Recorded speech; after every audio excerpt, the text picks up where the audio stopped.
Pemirsa, kepanikan melanda warga saat angin kencang dan badai melanda Kota Padang, Sumatera Barat. Pohon tumbang hingga menimpa rumah dan menutup jalan terjadi di puluhan lokasi.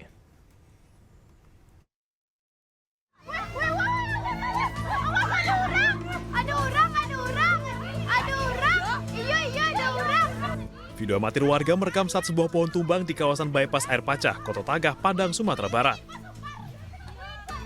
Pohon tumbang akibat kencangnya angin dan badai hingga menutup badan jalan. Warga pun sempat panik karena mengira pohon roboh menimpa warga lainnya.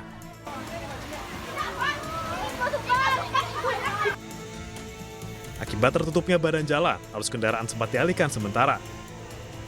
Tim gabungan diturunkan ke lokasi untuk mengevakuasi batang pohon tersebut.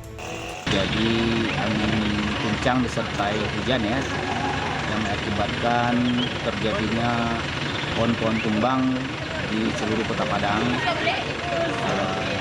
Yang paling terdampak itu di Kecamatan Kuranji, Kecamatan Kota Tangah, Pau, Utara, Galung, dan sekitarnya. Angin kencang dan badai yang melanda Kota Padang membuat pohon tumbang di 65 titik. Tidak hanya menutup jalan, pohon juga menimpa rumah warga. Tidak ada korban jiwa akibat peristiwa ini. Dari Padang, Sumatera Barat, Budi Sunandar, iNews melaporkan.